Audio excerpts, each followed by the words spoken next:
Welcome back, everybody, to another episode of the Blazer Victory Podcast. John Duncan here, and I'm joined, as always, with my co-host, Darian Smith. Guys, UAB faces off against the Rice Owls this Saturday night to begin Conference USA play. Darian, I think we got a little revenge on our hands after what happened last year. After being what did Bloomgren say? We were the bully. Is that what he said? Yeah, you remember seeing that quote? Something about finding a way to beat the bullies, and then he preempted it by saying, "Can't wait till next year. So we can welcome them to our arena." And something about bullying us. Try to find a way to beat the bullies again. And, I don't know. He said they bullied us. That's all I really remember. Here we go. I pulled it up. This is Steve Irvine tweeted this during Conference USA Media Days. This is Rice coach Mike Bloomgren on UAB. Quote, "They were the bully. They were the ones we tried to find a way to beat. We went to their place as a big underdog and knocked them off. I'm super excited to bring them back to our stadium and beat that bully again." Now, I'm not sure he said it that confidently when he said that. But hey, man, if this doesn't get the guys ready, I don't know what will. Yeah, I wanna come on, to make that statement kind of like with his chest. And I get it. I think he was trying to inspire, more confidence, and they are a better team in my eyes.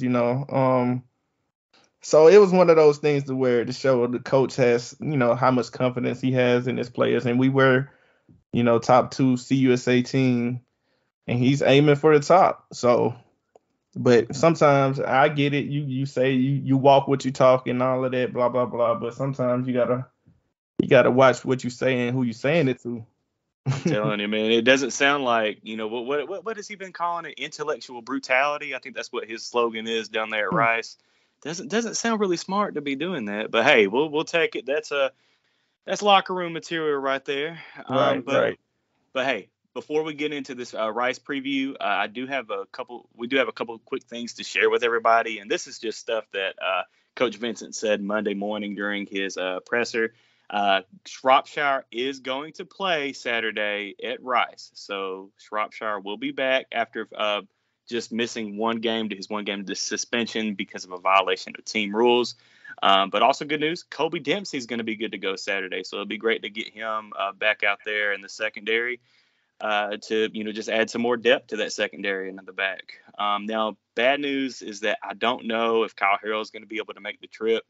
As I mentioned in the Georgia Southern recap, he was in a boot during that game, and Coach Vincent did say that he's only at about 85%. So he's probably not going to be able to make it out to the Rice game. But hey, that's okay. We've got some guys, that can come off the edge and put pressure on Rice, and UAB will definitely have to put pressure on McMahon, their quarterback, this Saturday night. But again, UAB does face off against Rice. Hey guys, I should have led the show with this. If you have not bought a Blazer Victory Podcast hoodie, what are you waiting for, man? Fall is here. It's hoodie season, ain't that right, Darren? Cooler weather is coming, so it's hashtag hoodie season. So hashtag hoodie season, cool gear for the cool people and the cool weather. That's right. Hey, and you might as well buy 2 of them, because if you got a girl, your girl's going to be stealing it. So you might as well go ahead and get 2, one for you and one for your girl. So even if y'all break up, right? God, she didn't keep your hoodie, Right, and if you do break up, make sure that she still listens to the Blazer Victory Podcast even after that breakup. But guys, seriously, storefrontier.com/blazerpod. You can just click the link in the podcast description, and it will take you right there. And that just helps support us and helps get the word out about the podcast. So definitely, if you haven't done that already, go ahead and do that. But let's talk about Rice, Darian. So the game is Saturday night, 6:30 p.m. Central Time. It'll be televised on ESPN Plus. Like you mentioned earlier, Darren, I mean, this is a good Rice team. Normally, obviously we can't take them lightly after what happened last year, but I really do honestly think this is a good Rice team. They're coming in 2-2. They've got losses at Houston and at USC and wins over Louisiana and McNeese. But, you can kind of take away that USC game because, that is what it is. But that Houston game, they led at half 14-10, and they honestly had multiple chances to win that ball game in the fourth quarter They against a did. really good Houston team. I mean, if it wasn't for what was it, a late like strip sack, scoop and score with a couple Hmm. minutes left that caused them to go down by 7 with like 3 minutes left, yeah, they really could have won that ball game in Houston. And it like rewatching that whole game, it's honestly like Rice controlled that whole game up to the end. Right. Rice did a good job with that team. Rice is a I would say this. Rice is a team that doesn't have any glaring weaknesses. They are a solid team all around. I didn't They probably don't have that special standout talent, but they don't have the we're gonna attack this area. I mean, of course every team's gonna have their weaknesses, but what I'm saying is it's not glaring. It's Right. not, you know, how Georgia Southern has so many strong points and weak points. They're more kind of balanced all around. So I agree. I like what I see from them overall. I agree. And okay, I guess we can just start by looking at their offense. So obviously, Rice in the past, they've always been kind of a ball control offense, like slow it down, bleed the clock, keep the opponent's offense off the field. And I mean, they're still kind of that. I mean, I think they still do lead the conference in time of possession. But with this year, Darian, just watching a couple games, watching the Houston game in its entirety, but getting a chance to look at some of the Louisiana game, some of the McNeese game. I'm not gonna lie, I didn't watch any of that USC game because that was on the Pac-12 network, and I do not get the Pac-12 network, so I didn't even try to watch that game. But looking at these other games, man, it looks like they are so multiple. Like last year, they would get into their jump. I mean, they get in shotgun some last year, but it was mostly just I formation, slants. But this year, like they're getting in shotgun a lot more. They're giving a lot of empty looks. They're giving a lot of 5 wide looks. Like they can still go under center like they did last year and go power I, especially on short yardage situations. You'll see them getting their jumbo package, especially on the goal line too. But this year, like I think it starts with their new quarterback, TJ McMahon. And this is a junior, but watching him after a couple games, Darren, he almost looks similar to what UAB saw a couple weeks ago with Van Treese at Georgia Southern. Like he just honestly looks like he has that gunslinger mentality, and you can look at his stats: 8 touchdowns, but 7 interceptions. I mean, would you agree with that statement? Just kind of studying their offense. I do. So what I saw, and I really more so paid attention to that Houston game, really. Mm-hmm.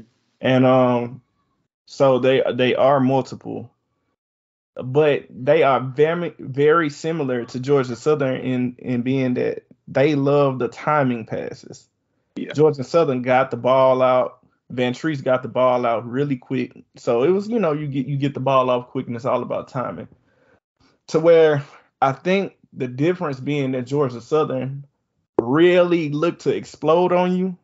They kind of use it for, how we do when we run the ball, we kind of possess, we control the clock, control the tempo. They do it through passing and through timing.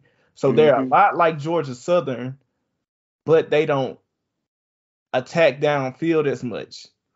They kind of keep it methodical, but they do just like as we'll run, and then we'll throw it downfield. They will do the same thing. They have Yep. a very very dynamic receiver in McCaffrey. I think the difference is I like Georgia Southern's offensive line better, but I believe Rice has better weapons. I think they have more dynamic weapons, starting with Luke McCaffrey, number 10. Yes.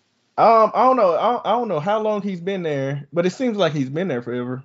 He has. I mean, and like he's been there last few years, and what they did this past off season, and maybe Matthew Bartlett from the Roost can tell us a little bit about it too. In a few minutes, we'll roll our interview with Matthew Bartlett from the Roost. He does a great job covering Rice. He's been doing it for years. But what they did is they told McCaffrey that look, he's going to have to switch from trying to be a quarterback to just a straight wide receiver, and that is what he did this during the offseason.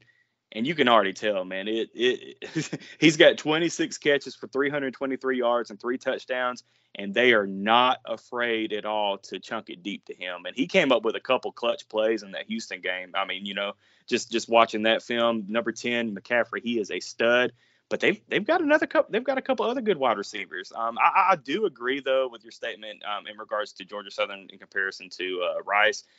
But hey, Rice has got a couple dudes, but it definitely does start with number 10, Luke McCaffrey. That is the number 1 wide receiver that UAB secondary is going to have to watch. But also, hey, Bradley Rosner, 6'5", 204.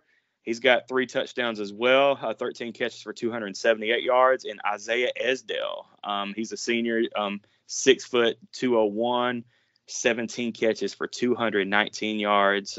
So definitely Rice isn't going to be afraid to chunk it to one of these 3 guys. But definitely UAB is going to have to key in on number 10 because it seems that McMahon, their quarterback, kind of does like to kind of go with his first read, and most of the time he is looking for McCaffrey to see if he's open. Right. Yeah, I think we can utilize a lot of the style of the game plan that we had last time. I'm saying I wasn't really impressed by their running game. No, yeah, we got to talk about that. Yeah, they can run the ball. I like number one, the running back. He's more of a speedy guy. But they're running.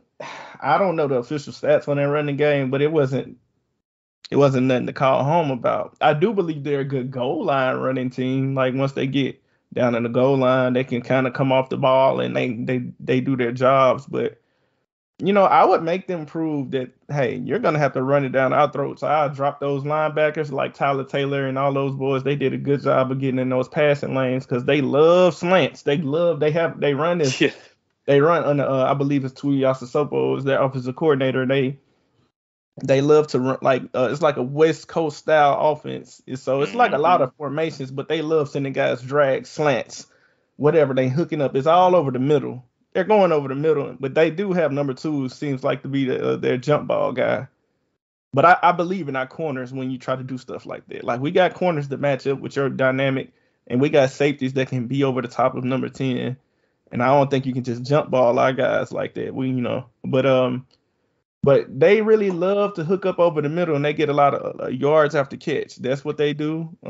They get they like to get those guys in space, and they like to see if you're playing man to man. All right, you playing man to man. We're gonna pick some guys off, drag them across, and we're gonna gain 10, 15, 20 yards after the catch. That's how they get down. I think the way you stop it is kind of like exactly what we did against Georgia Southern. To the T. It's like you can't. It was like we had a study guide, even though Georgia Southern tried to chunk it down field way more than Rice will try to. I was encouraged by seeing our coverage over the middle. We locked that down for most of the game, and we had them when we forced them to run the ball on us. I believe Georgia Southern is a better running team than Rice is. Yeah, let's go ahead and talk about that. So their rushing attack this year just hasn't really been good at all, at least through 4 games. And they're starting running back Ari Broussard. He's a junior. UAB saw him last year in the game at Protective Stadium. But I mean, this is a guy. He's got 60. He's rushed the ball 60 times this year and only has 160 yards. So that's about 2.7 yards per rush. Now he does have 6 touchdowns. But all of if not all of them, at least 5 out of 6 were goal line situations. So just like Darian said earlier, they love to run the ball on the goal line. So you'll see them getting that little jumbo tight formation and just try to smash it in with Broussard. But you look at the Houston game in particular this past Saturday, Houston has one of the worst rush defenses in the country. And Rice could only muster 90 yards total, and that's running the ball 25 times, so about 3.6 yards per rush. They couldn't get it going. And I noticed you said earlier you like number 1. Also, they do have a Jacksonville State transfer, Uriah West, who UAB also saw, I believe, last year in the Jacksonville State game. But Broussard is definitely their number 1 guy. So look for them to give him some touches early on, and UAB is just going to have to be disciplined. Like Darian, you just mentioned, you just have to be disciplined and don't let any big passing plays get by you. And I thought UAB secondary did a fantastic job on just limiting the big plays and really not letting those wide receivers from Georgia Southern get behind them. So, if they can just limit McCaffrey and Rosner, I mean, I I like our chances this Saturday. Yeah, I really like our defense against their offense because I think we are so much more disciplined than we are. And I feel like our defense is stamped. We're certified. We've seen what Liberty is going on to do, against Wake Forest and the likes of teams like that. And we've seen what Georgia Southern has done. Man, we put clamps. We put clamps on them, Mm-hmm. They had Demario Douglas and they had Salter. They had a lot of dynamic players, and we were disciplined. We stuck to the game plan, and there was nothing they did to get us out of what we were trying to do. That's what I like about this team the most. We stick to the plan. Against Georgia Southern, we had those 3-down linemen. We sat back in that soft zone. We made them know you're not going to trick us and get a shot downfield, because it's hard to beat this team going 12 plays, 13 Mm-hmm. play drives. It's hard to do that against our team. So if we stay disciplined, I don't see too many people being able to move the ball. We got so much depth, and we're proven. I believe in our guys. It's hard. Those guys, they started running the ball, Georgia Southern, in the second half. They got it going, but a lot of it was one big chunk play. But we were stopping them with 3 down and 2 linebackers. Like, Right. and that was a good offensive line we were going against. This team, like I said, I do believe they have better receivers, but even looking at the left tackle, he seems susceptible to me. Like, their offensive line is not what Georgia Southern was. Like, Georgia Southern were world beaters, but they were sound. Mm-hmm. I look at offensive line play, and I was studying, and I know number 0 from Houston. He was a good player, that defensive end. He was really good, but he was beating that left tackle like a drum, Yeah. like every play. And I'm just like, man, like, you think? I mean, to me, like, going against our front, we've been very stout up front, and we know how our linebackers and our secondary got down. I just think that if we be disciplined, stay in our lanes, McMahon has that gunslinger mentality. Make him pass all the way down. Okay, first down, get another one. He's gonna give us opportunities, just the same thing we said about Van Treese Right. applies to McMahon. He'll give us those opportunities, and I think we'll be able to get pressure. Mm-hmm. So I think the opportunities for us to get turnovers will be there, and I think that'll be the difference. I definitely agree. And Darian, too, like looking at what happened last year in this matchup where UAB lost 30-24, really, they threw the slant passes last year with Wally Green. He killed us with those slant passes all day long. Now, granted, TD Marshall did get hurt very early on in that game, and so did Debo got hurt in that game as well. But you look at a couple of things from that game. Rice was 5 of 5 converting on 4th down. So they went for it on 4th down 5 times and got all 5 times. And that's something that Fish McWilliams, in the press conference Monday morning spoke about. And that's something that they're talking about, prepping for this game. Hey, we have got to get them off the field when we have chances. We've got to put our offense back on the field, because Rice, they'll love to grind it out, like you said earlier, get a 12-play drive, milk 10 minutes off the clock, and just, keep our offense off the field. But our defense is going to have to, they'll give up some plays. I mean, it happens, but we just can't. We can bend but not break. And like you just said, we did a great job against Georgia Southern in doing that.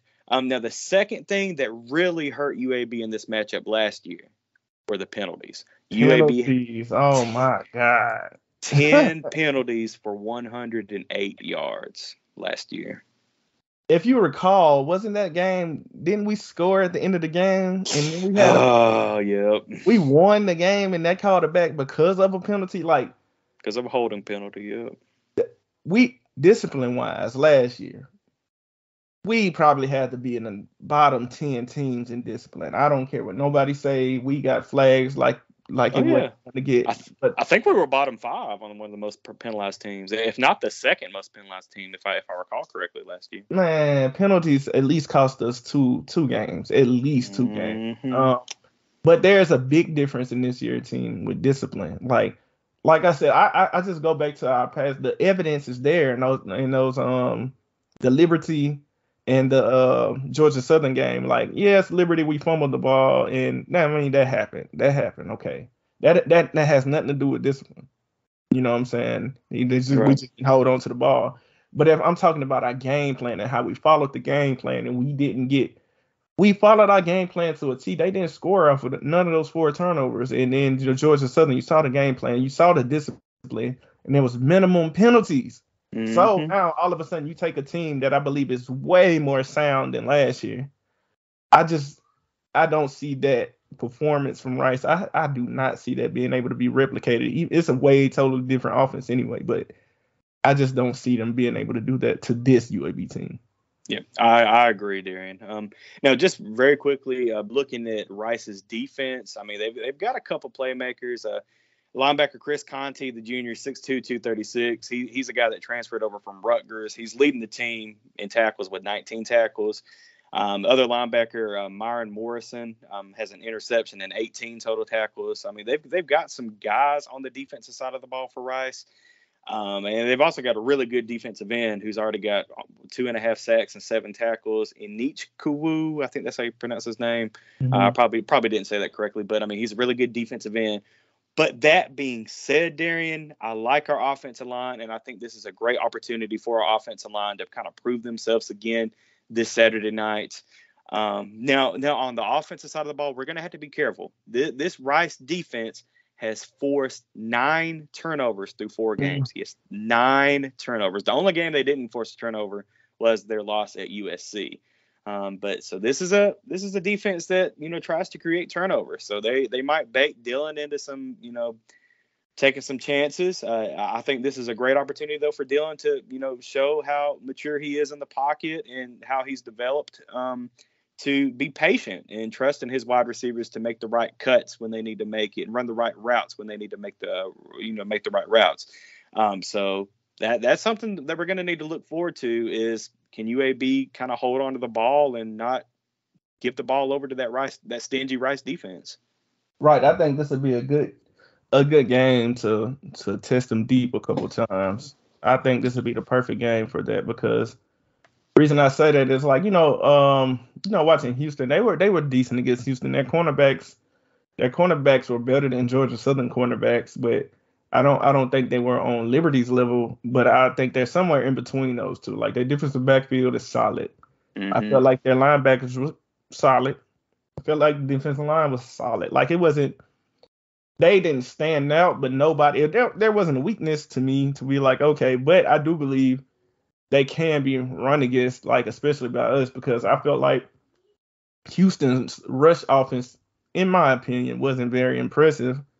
Like I felt like the back was average. I felt like the O line was okay, and they was getting some movement.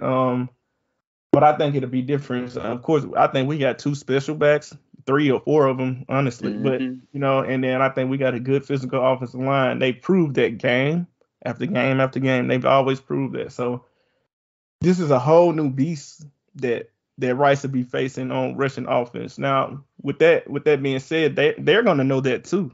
Of course. I do, especially with Schropp being back, I do believe we have the weapons to go over the top of this team, though. They did okay, like, against over the middle. I mean, sometimes they won. I mean, they forced interceptions. I would like to go deep on those guys and just bag them up. And then I think when we can score big plays and get that touchdown, I think we should be able to. I want to see the offense take advantage of these opportunities this year. We haven't really been able to do that. We've been a beat off of those long passes. Mm-hmm. I think this is a team that we can do it on. We just have to pick our shots, especially the single high. They trying to stack the blocks. They trying to run blitzes. They do blitz a lot. They blitz a lot, and they like to force pressure.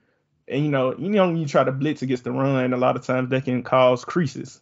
Mm-hmm. If you hit that gap wrong, or if you hit that gap and you get picked up and you get washed out the way, it's nothing but green. You don't want Debo against safety or one linebacker. You just don't want that. But I think that I think we'll have our shots here. I really like our matchup overall versus Rice. Me too, Darren. All right, well, we can go ahead and get into our predictions. So I'll let you go first. What's your final score, and what do you see happening in this game?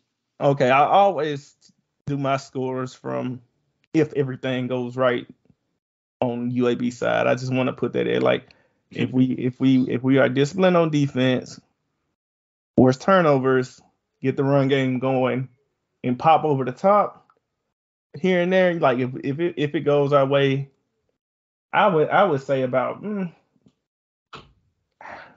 34-17. Oh, so that's Yeah. close. That's close to mine. I've got it 35-21. So that's really cool that we both see it being a double digit win. But I mean, honestly, like you study the film, Darren, and I totally agree with you. I really do like the way we match up with Rice. My keys to the game is number one, minimizing penalties, which we've done a good job up this far. Up to this game so far in the season.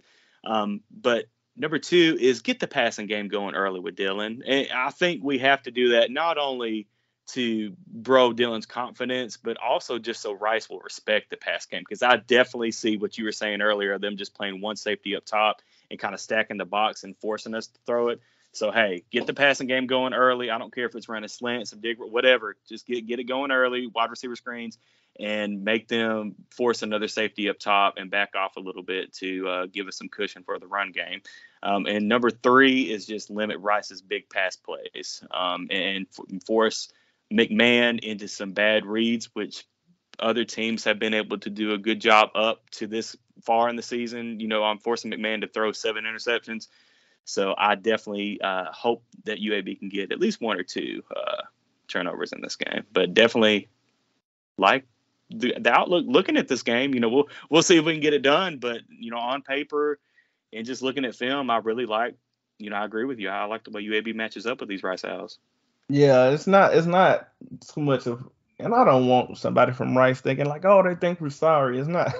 No, but this is a Oh, good we Rice think team. yeah, Yeah. this is a good Rice team. What I'm saying is, sometimes certain people's styles are, it's good to fight that type of team. Like one thing that made me nervous about Liberty, I knew that they had this big play offense through air and through running the ball with their quarterback.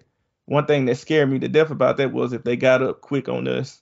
Yes. And stylistically, that style is very bad for us because then we're forced to be something we're not. Rice, on the other hand, isn't that type of team. They're not. They can have explosive plays, but they're a lot like us but they are more methodical through the air. And we proved, 2 weeks ago almost 2 weeks ago, whatever, that we are good against methodical teams through the air. Like it was kind of set up for us. It was a methodical team. Now they're more big play, but they did the same thing. They like time, and Mm-hmm. we proved that we can do that well, especially if you don't have the rush offense. That's the biggest thing. And they had a better rush offense than Rice did. That's why we are so confident in the styles. Now, of course, you have to play the game, and we're in it. And it's a away game. We're not going to be at home. Mm-hmm. I can pretty sure that Rice they're going to be rowdy over there, but I just think there's like a good matchup for us, and I think we can take advantage. I think we take the next step in our passing game. We've been getting better each week, from the players to the coaches. I feel like we've been getting settled in, and I think we just have good players, especially on defense and then defensive backfield and linebackers. I just think that we're pretty dominant. I think we're the best in conference in those positions. So we'll see. Definitely. Well, guys, but without further ado, I will go ahead and roll our interview that we have with Matthew Bartlett. Welcome back, everybody, to the Blazer Victory Podcast, where we are pleased to be joined by Matthew Bartlett of the Roost, founder of the Roost. You can give the Roost a follow on Twitter at the Roost. Matthew, how are you doing this evening, buddy? I'm doing great, man. It's another week we get to talk about football. Oh yeah. Yes. I'm all for it. Yes. Well, thank you. You came on last year, so we definitely, wanted to have you back again this year. And it was kind of crazy. Like right after we recorded our preview episode last year, I feel like that was when the news about the us both going to the AAC broke, so it was kind of cool. And definitely glad that Rice is coming along with UAB to the American Conference next year. I know both programs are excited to get this last year in at Conference USA, but even more excited about kind of turning the page and moving to a bigger conference with the American next year. Do you get the same sense from the Rice program? Yeah, I mean, everybody is obviously excited about the move, and I feel like there was a lot of buzz, especially going into the season. Had some stadium upgrades, some new fancy jerseys and whatnot. And at this point, everybody is kind of like, I feel like almost pushed that out of their minds. You know how every football coaches, we're just worrying about the next opponent and go 1-0 this week. And I'm sorry to any Rice coaches or players listening to this, but you know what I'm talking about. So we're into the grind. We'll get back to the AAC next year, but I think everybody's pumped, and onward and upward is the goal, right? Definitely. Well, you talk about those uniforms though, Darian. Did you get to see those uniforms that I think they wore against McNeese? Those NASA uniforms. Did you get a chance to look at those? I didn't check out the McNeese game. NASA uniforms. Man. Oh no! I saw those circulating. I saw them circulating on social media. Okay, you guys taking the next step. Listen, you get NASA uniforms. We won't be on Stadium and Facebook too much longer. Look at Thank God. It was pretty cool. I mean, it was a literal collaboration with NASA. Wow. They helped work on the uniforms, and they were making the rounds on SportsCenter and Game Day and everything else. And I feel like there's so many schools have done like the alternate uniform at this point that you're just kind of like, whatever. This was like, and I'm just talking about in football in general, like Rice fan or not, I'm like, this was one of the coolest uniforms I have ever seen. It was just legit. Right, and it's cool to think outside the box, and a lot of people collab with Nike or Under Armour, and you get the same thing over and over again. But I've never collaborate with NASA. Go with NASA. That's crazy. Right? It was the 60th anniversary of the JFK speech, "Go to the Moon," which happened at Rice Stadium.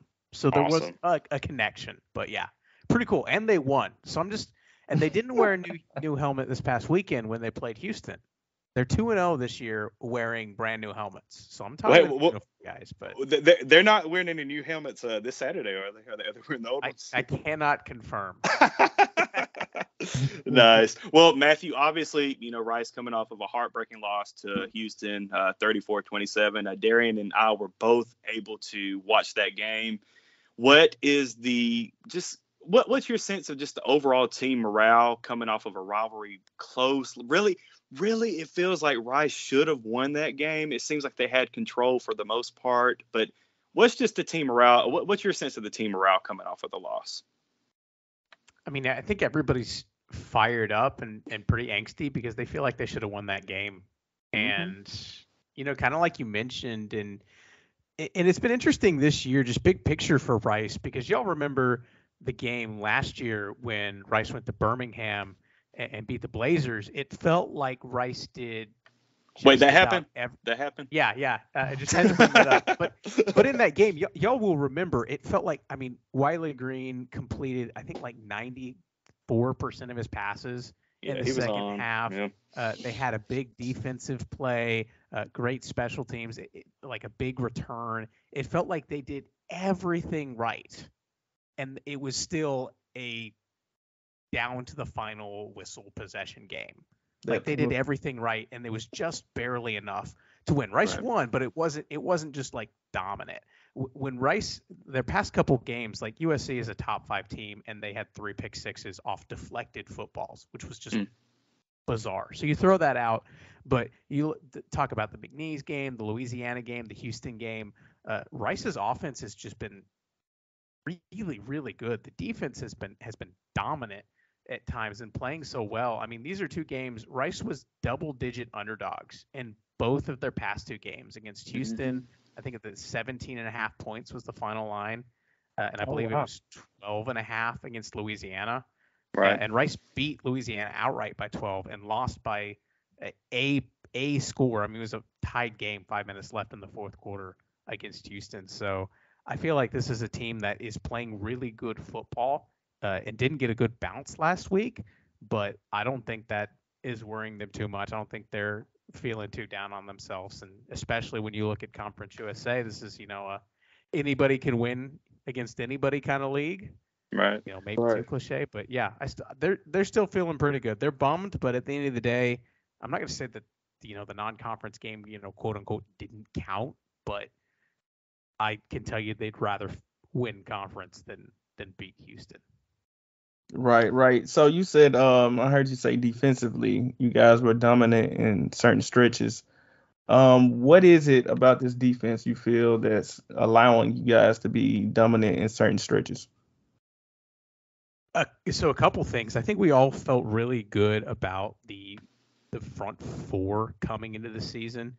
You got Ekene Inachukwu, who's getting looks from NFL scouts. Rice, has a really good shot to break Rice's draft streak. They haven't had anybody drafted at 7-8 drafts now, I think. So he's the one that they're counting on to do that. You have DeBraylon Carroll, who's been, just a game wrecker, PFF all freshman team 2 years ago, and he missed last season with an injury. They're just so deep up front. Isaiah Floyd, Blake Banish, like just so many guys that are causing problems. I mean, you go back and look at the pressure they were able to get against the Louisiana pocket.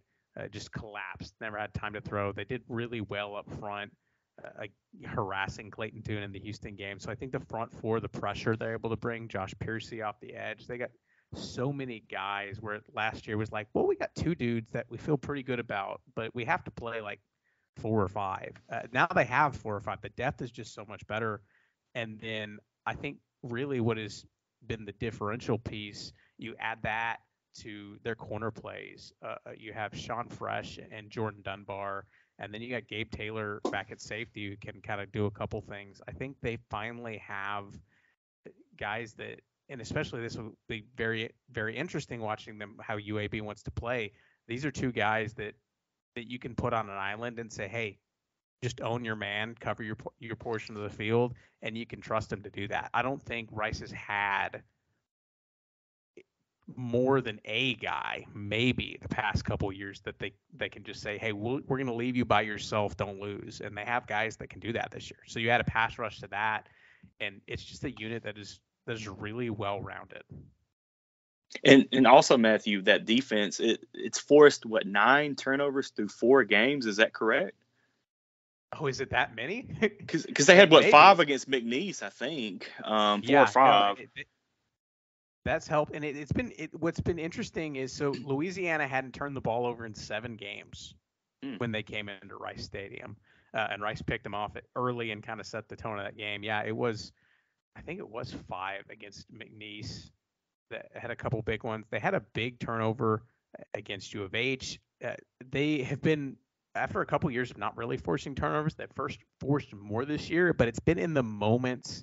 They've been really key moments, whether it's in the red zone or kind of stopping a drive and getting the ball back. They've come at the right time, which sometimes I think is, I'm not going to turn down any takeaway, right? You'll take them all, but sometimes it's those key ones that are the backbreakers. I feel like they've gotten a better knack for doing that. Definitely. And I think the only game that Rice hasn't forced a turnover was the USC game. But obviously, I mean, with that being, a top 10 opponent, you can, throw that out. But what do you attribute that to? Is that just kind of what you were talking about earlier, just better corner play, or just was it the linebacker transfer from Rutgers, Conti? Was it him stepping up, or what do you attribute that to? Because, 9 turnovers through 4 games. It's kind of unheard of. I think it's been the rush. I think it's been the front four being able to get to the quarterback, impact plays, and just kind of like the balls get put up in the air. And when you have talented players on the back end and you have balls that are not thrown well or thrown to where they're supposed to be, that's when problems happen. So I think that's been something in years past that the rush hasn't been there. So they've been able to get a couple turnovers because, ball bounces off a receiver's hand or somebody puts it on the deck. But I think just the fact that there's less time for opposing offenses to do things right, it just leads to mistakes. And that's really been the most noticeable thing. Yeah, so I think with, that being said, I think this is going to be very interesting stylistically. because, as you know, we love to run the ball, and we have a capable quarterback of going over the top. And I can kind of feel, like you said, you have guys that you guys feel comfortable with on the island out there. So stylistically, I'm interested to see how this game is going to go. I believe that you guys maybe have seen an extra guy, maybe drop a safety to try to stack the box. Well, what do you think about that? I actually really, really like how the Rice defense matches up against UAB. Oh, we were just saying the total opposite. That's crazy. That's interesting. Yeah, no, and I think we've seen it in years past. Like even from what I've seen of UAB so far, like the scheme doesn't seem to have changed that much. It's going to be run the football and take the deep shot, right? Yeah. And we saw the game in Birmingham, and what was it? Was it 2019? The monsoon. It lasted like 5 hours to 3 in the morning or something like that. Yeah, that one. In that game, I look back. I think UAB had 3 touchdown passes of like 60+ yards in that game. Like it was bonkers. You look at back at last year, and there weren't guys running free. And I don't think that. University of Houston is known for having an explosive offense. They have a great quarterback. They have Tank Dell's an All-American wide receiver. He did got behind one of Rice's third corner, not any of their starters, and had a 40-yard score. And that was the longest play Houston had all day. So I'm not really worried about the vertical passing game from UAB. And I think that's contingent on the running game. And one of the things that Rice has been really good at the past couple of years is shoring up those running lanes. So I know UAB is going to be able to move the ball on the ground a fair amount, but the strength of this defense has been the front four, and they've been good at stopping the run, and they've stopped UAB on the ground, last year and years before. So I think this is I'm more concerned. You watch what happened to Rice against USC, a team that has speed, that's going to spread the ball out and attack vertically. We saw the Rice defense look its worst, obviously, against Caleb Williams, probably a future NFL quarterback. Mm-hmm. But you go the other way against Louisiana, against a team that wants to run the football and do things like that, and it was a dominant performance. And I think UAB is a better team, I think, than Louisiana. But sure. I think, yeah, but on that scale, but I think they play a style of football that fits better with what the Rice defense is built to stop. Matthew, you're looking at the other side of the ball for Rice, their offense. I mean, you spoke earlier about how really great this offense has looked so far in this season. Even the USC game, I feel like Rice was able to move the ball, on USC. It's just like you mentioned earlier, a couple pick sixes kind of flipped that game. But do you attribute that to kind of the quarterback McMahon kind of coming in and taking over? Because, last year UAB fans, got to see Wiley Green kind of tear up the UAB defense, running slant after slant after slant and just killing UAB. But with this kind of gunslinger mentality that McMahon seems to have, like, has that kind of catapulted this offense to be more lethal in throwing the ball this year so far, you'd say? I think so to some degree. Going into fall camp, it was a 1A 1B battle that Green won. I was stumping for McMahon. I kind of thought his upside was intriguing, and I think we're seeing it right now. Mm-hmm. So I think he certainly helps. He's has shown he's only made the Houston game was his third FBS start of his career. Wow. So he's still a young quarterback, all things considered. I mean, nobody's young anymore, right? With these COVID years and everything else. I think this is his third year at Rice, but young by, experience standards. But and he's kind of coming into his own. He's shown some tremendous resolve, especially late in games. He threw 3 interceptions against Louisiana he did not play well in the first half. And then he came back in the second half and he, completed like 20 of 26 for 250 yards and a couple touchdowns, was just lights out. And that's just incredible maturity from him. But I think the biggest difference, they have a quarterback guy who's healthy, but Bradley Rosner is back. This is a guy who was an all-conference guy in 2019 before he missed the past 2 seasons. You have Isaiah Esdale from West Virginia, who's kind of stepped in and become that true third option in the passing game. And Rice has had a very narrow, 1 or 2 guys for since Bloomer's been there for 5 years now. And then the biggest difference is Luke McCaffrey. And, when he came to Rice, transferred in as a quarterback, we were gushing because this guy is – you just go put on the film from him in Nebraska. There's a play that I will never forget. He made a wrong read on a zone read play against Michigan and should have handed the ball, didn't hand the ball, keeps the ball, and he looks to the outside, and you got a 5-star blue chip defensive end coming to destroy him, point blank. Makes the guy miss and runs for 40 yards. I was like, oh, that's different. And now he's had back-to-back games, the past 2 games, over 100 yards receiving. He's had 3 touchdowns. He had one other touchdown come off the board because they ruled he stepped out of bounds. He is going to be, and hear me out on this, he is the best athlete that is going to be on the field in the game Saturday. Oh, I think not for what it's worth though. Going back and looking at the film though, he's special. Yeah, he is. He's very special. And you can look at the stats NFL bloodlines. His dad played NFL wide receiver in the NFL for a decade. His brother is Christian McCaffrey. Like, he's playing on, like, the field's not fair. And that doesn't mean he's going to be the most impactful football player. Like, that doesn't mean he's going to change the game the most. But Rice is adding that guy onto the offense. And when you put that guy onto the offense, suddenly an offense that, needed to do everything right last year to get enough points to win, now can afford to not be perfect because you have a guy. I mean, look at Dwayne McBride. Like, he's such a talented football player that it cannot be blocked right, and boom, it's a 30-yard play. Like, if you have a guy like that, the game's different. And Rice has that guy this year, and they've never had him before under Bloom. And honestly, too, I don't think people realize how hard it is, to switch positions like that, to go from wanting to be a quarterback and all of a sudden being told, hey, during this offseason, you're going to be a wide receiver, and just to come in immediately and contribute the way, McCaffrey has. 3 touchdowns, 323 yards. As you mentioned, one was taken off the board, so really 4 touchdowns.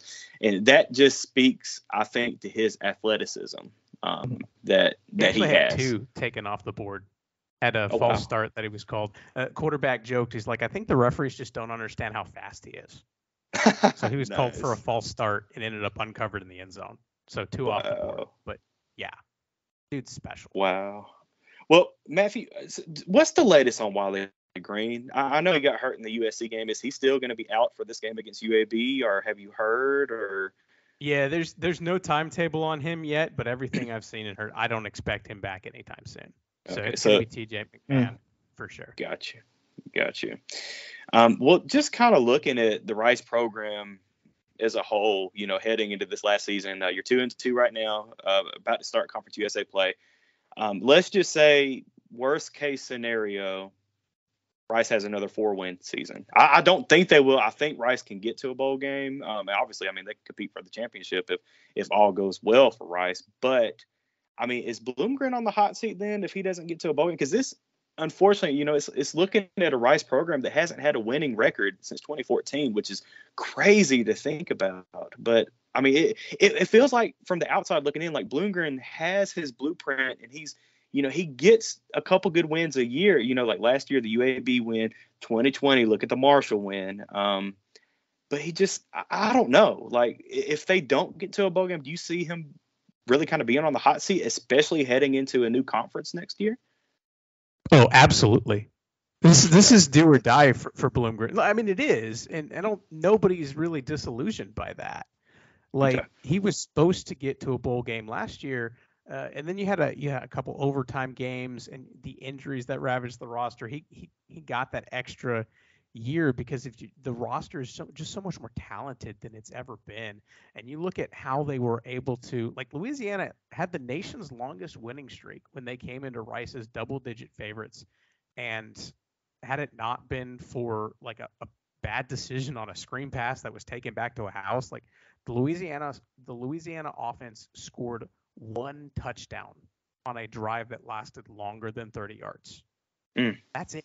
The whole game. Like, it should have been like a 35-7 performance. It was much more dominant win than the score revealed. So yeah, if Bloom can't get to a bowl this year after showing because there's been that moment, right?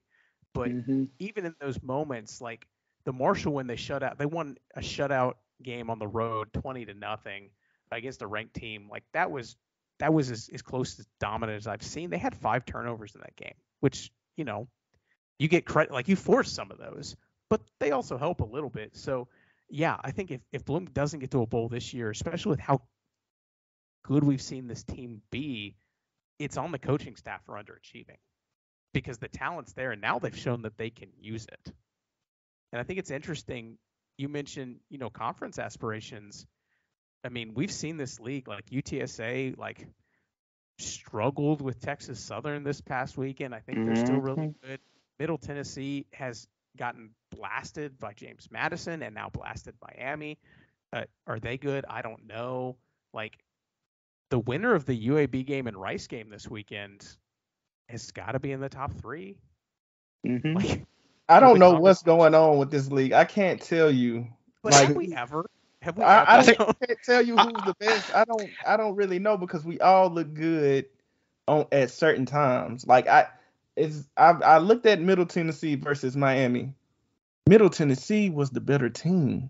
I don't know if it was just for that game, but Miami couldn't stop them. Number 36, was it Pleasant?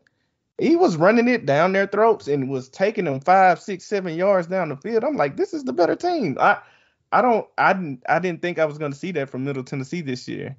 I didn't think I would see you guys the way that I didn't think I would see you guys should have beat Houston. Should have beat them.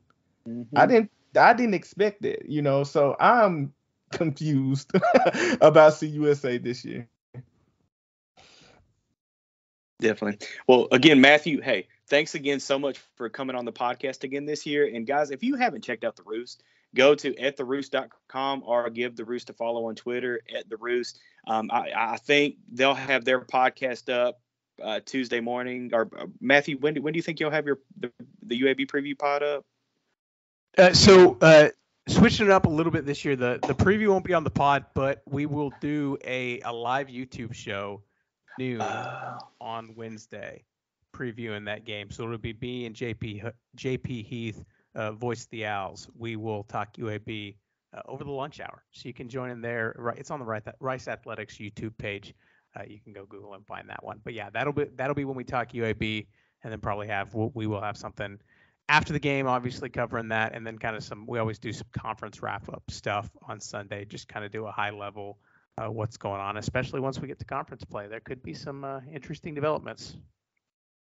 Definitely. Well, again, guys, hey, go to @theroost.com or give them follow on Twitter @theroost. Matthew, thanks again so much for coming on. And guys, Darian and I will be back for a reaction podcast after the UAB Rice game to kind of talk about what we saw in the UAB Rice game. But Darian, you want to close us out, buddy? Hey, Blazer Nation. Let's bully the bullies. that little bulletin board material right there. I'm sorry, Matthew. I had to throw that in. But yeah, let's ride.